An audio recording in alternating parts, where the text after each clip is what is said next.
За та бүхэнд энэ өдрийн мэндийг хүргье. Аймгийн онцгой комиссоос цаг үеийн нөхцөл байдалтай холбогдуулан сар шинийн баяр амралтуудад коронавирусын халдвараас өртсөн сэргийлэх болон авто замын хөдөлгөөнийг хязгаарлахтай холбоотой мэдээллийг аймгийн цагдаагийн газрын замын цагдаагийн засгийн дарга дэд хурандаа мөнх гэрэл эрүүл мэндийн газрын халдвар судлаач инхцул онцгой байдлын газрын амшаа сонгуульт төлөв бэлэн байдал хариуц ахлах мэргэжилтэй Батцөх миний бий болоод бид мэргэжлийн байгууллагын зүгээс мэдээлэл хүргэж байна. За улсын онцгой комиссийн хуралдааны шийдвэрээр авто замыг хязгаарлах шийдвэр гарсан байгаа. 2 сарын 23-ны 08 цагаас 2 сарын 27-ны 08 цаг хүртэл улсын онцгой комиссийн шийдвэрээр улсын болон хот хоорондын хөдөлгөөнийг нисэг дэргнээс бусдах хөдөлгөөнийг хязгаарлахаар нэм шийдвэр гарсан байгаа. За замын хөдөлгөөн хаасантай холбогдуулаад замын цагдаагийн газрын дарга дэд хурандаа мөнх гэрэл та бүхэнд мэдээлье. За тэгэхээр энэ улсын онцгой комиссоос гарсан шийдвэр мөн энэ аймгийн засаг даргаас гарсан энэ захирамжийг бид нар хэрэгжүүлж ажиллана. Тэгэхээр улсын хэмжээнд ингээд зам хаагдлаа. Тэгэхээр онгоцноос бусад бүх хөдөлгөөнийг хорж байна. Тэгэхээр бүгд найрамд хятад ард улсаас орж иж импортын бараа тээвэрлж байгаа том тээврийн эрсдлүүдийн хөдөлгөөнийг мөн хоригдно.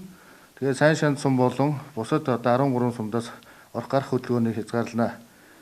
Тэгэхээр энэ далан жаргалан, айраг, замууд энэ сайн шанд сум дээр бид нар байнгын постыг тавьж 24 цагаар хяналт тавьж ажиллана. За баруун талаас ирэх хөдөлгөөний сайхан талаа мандах чиглэлийн замууд дээр бид нар хөдөлгөөн тэргүүлэр 24 цагаар хяналт тавьж ажиллана. За үүнтэй холбогдуулаад манай энэ аймгийн нутаг дэвсгэр дээр үйл ажиллагаа явуулдаг энэ уул уурхайн компаниудаас ээлжинд гарч байгаа буух энэ ажилчдын хөдөлгөөнийг энэ 23-ны өдрийн 08 цагаас өмнө зохицуулж зохион байгуулах хэрэгтэй. Энэ ажилчид маань энэ цаг минутаас өмнө ажилласаа буух ч юм уу гэр орондоо харих байдлаар ажлуудыг зохицуулах шаардлагатай.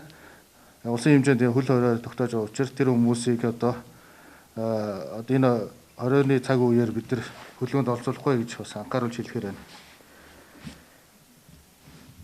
За тэгээд иргэдэд хандаж хэлэхэд энэ гарсан шийдвэрийг хүндэтгэж бүгдөө энэ үүрэг гүйцэтгэж албаагч нартай хүндрэл учруулахгүйгээр ингээд хамтарч энэ хорой цэрэг дэглэмийг даван туулах шаардлагатай гэдгийг анхааруулж байна. За баярлалаа. За шийдвэрлэлийг коронавирусын халдвараас өртсөн сэргийлэх чиглэлээр аймгийн эрүүл мэндийн газрын халдвар судлаач инхцул та бүхэнд мэдээлэлийнэ. За та бүхэнд энэ өдрийн мэндийг хүргэе. За манай аймаг маань болохоор бүгд найрамд хятад ард улстай хил залгаа оршдог. Эрсдлийн маш өндөр зэрэгт байгаа аймгийн тоонд ордог. Үүнтэй холбоотойгоор болохоор эрүүл мэндийн байгууллагууд бол аймгийн онцгой комиссоос бүх шуурхай арга хэмжээг авч нийт даруй асуудлуудыг шийдвэрлэн ажиллаж байна. Бэлэн байдлын ханган ажиллаж байна.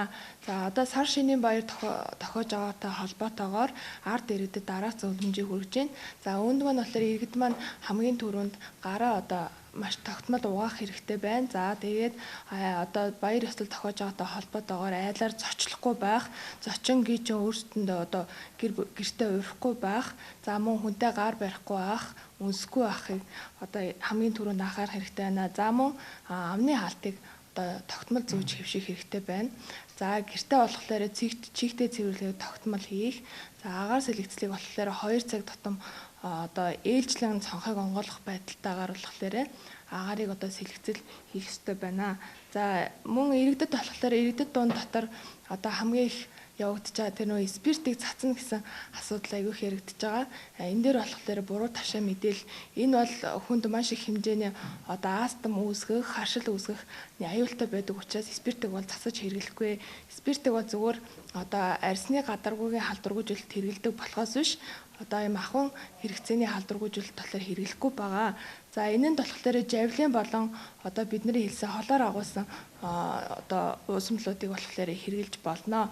За энэ дээр энийг болохоор цацаж хэрэглэхгүй. Ингээд цацаж хэрэглэх юм бол бас астм үүсгэх, харшил хөдөлгөх аюултай байгаа учраас зүгээр арчих хөдөлгөөнөөр арчиж халдвар гүтгэлийг хийнэ.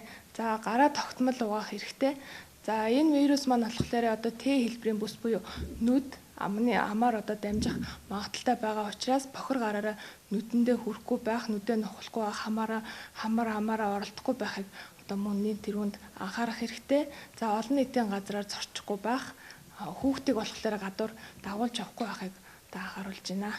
Дорногов аймаг маань бүгд найрамдах хятад ард улстай хилэлдэг одоо коронавирусын халдвар одоо яг эрсдэл бүхий аймгийн тоонд орж байгаа. За аймгийн онцгой комиссийн 4-р хуралдааны шийдвэрээр бол одоо энэ цагаан сарын баяр амралтын өдрүүд болохтой холбогдуулаад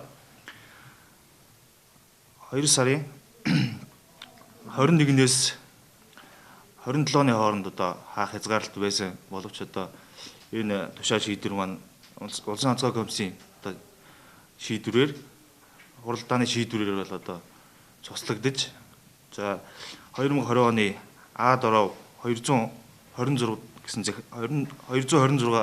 захирамжаар бол одоо хязгаарлалтыг одоо энэ 23-наас 27-ны өдрийн 08 цаг хүртэл хязгаарлахаар шийдвэрлсэн байгаа. Тэгэхээр энэ сумын засаг дарга бас мөн энэ 14-ний өдөр энэ хан баян зэрэг уул те хайрхны чиглэлийн энэ автозамын хөдөлгөөнийг хоригдсон шийдвэр гаргасан байсан. За энэ шийдвэр мөн адилхан одоо 23-ны өдрөөс хэрэгжиж эхэлнэ. Улс орон даяар хэрэгжиж эхэлж байгаа яг энэ цаг минутаар хэрэгжиж эхэлнэ. Тэгэхээр одоо энэ шинийн нэгний өглөө иргэд маань энэ уулан дээрээ гарч нар хардаг гэдэг ийм ажиллагаа бол байхгүй. Бид нар одоо энэ хөл хорой тогтоосон учраас мөн адилхан энэ хар бол хамрын эдийн чиглэлийн энэ автозамыг хааж иргэдийн хөдөлгөөнд оролцуулахгүй байна. Тэгэхээр иргэд маань одоо боломжтой өөрийнхөө газар тэг гэр орноосоо ч юм уу нар мараа харах тийм үйл ажиллагаагаа хэрэгжүүлэхгүй бол тэр одоо уул хайрхан дээр гарч тэр нар харна гэдэг тийм явдлыг бол бид нар бүрэн мөсөн тасан зогсоож байгаа. Энэ хөл хорой тавьсантай холбоотой мөн адилхан пост эргүүл хөдөлгөөнд тэргүүл ажиллах юм байна. Тэгээ үүнтэй холбоотойгоор сумын доторх хөдөлгөөн бол хоригдохгүй. Иргэд бол бас сум дотроо чөлөөтэй зочиж болно. Гэхдээ тэр одоо бүглэг өнөрлөл үүсгээд тэр айл хэсэж золгож шилдэгээ хийх тийм ажлыг бол тасан зогсоож байгаа шүү дээ. Тэрнээс бол яг сум доторх хөдөлгөөнийг бол яг хорж байгаа асуудал бол байхгүй. Энэ бол яг энэ аймаг засаг даргын захирамж гараад 21-ээс хязгаарлалт нэгсэнтэй холбогдуулаад иргэд бол тэр сошиал ертөнцөөр бол маш их олон асуулт тавьж байна те. Дотор хөдөлгөөнөө хорих юм уу эсвэл одоо юу хэлээр орж байгаа арчин автомашин одоо яг яаж явах юм ах юм гэж те. Тэгэхээр одоо бүх юм нэг ойлголт дуулж шүү те. Бүх хөдөлгөөн хоригдож байгаа. Нийс онгоцноос бусад бүх хөдөлгөөн орж болохоор бүх хөдөлгөөн хоригдно. Тэгээ дотор хөдөлгөөнийг бол хорихгүй. Орох гарах хөдөлгөөнийг бол хорж байгаа. За иргэдэд анхааруулж хэлэхэд одоо сар шинийн баяр амралтын өдрүүд болохтой холбогдуулан замын хөдөлгөөнийг хязгаарласан байж байгаа. За иргэд маань одоо хулгайн замаар явахгүй байх. За хулгайн замаар зорчсноос зам харгуугаар одоо мэдхгүйгээс болж төөрөх. За баяр амралтын өдрүүдээр бас хүүснэр чангарах, цасан шуурга одоо шуурах төлөвтэй байгаа учраас иргэд маань одоо цасанд сууж одоо осгох улмаар одоо амнасаа алдах эрсдэлтэй байгаа тул энэ төрлийн асуудлыг гаргахгүй хэрэгжүүлж байгаа төрийн байгууллагатай үйл ажиллагааг дэмжиж ажиллах хаа гэж хүсэж байна. За мөн одоо цагаан сарын баяр болохтой холбогдуулан бага насны хүүхдийг хараа хяналтгүй орхихгүй байх, гэртэн цоожлж орхихгүй байх. За цахилгаан байгууламж болон эвдрэл гэмтэлтэй цахилгаан хэрэглэхгүй байх, цахилгааны аюулгүй байдлыг хангах. За байгууллагууд хариуцлагатай эргүүл жижүүрүүд байгууллагын хэмжээнд бас томилж ажиллах.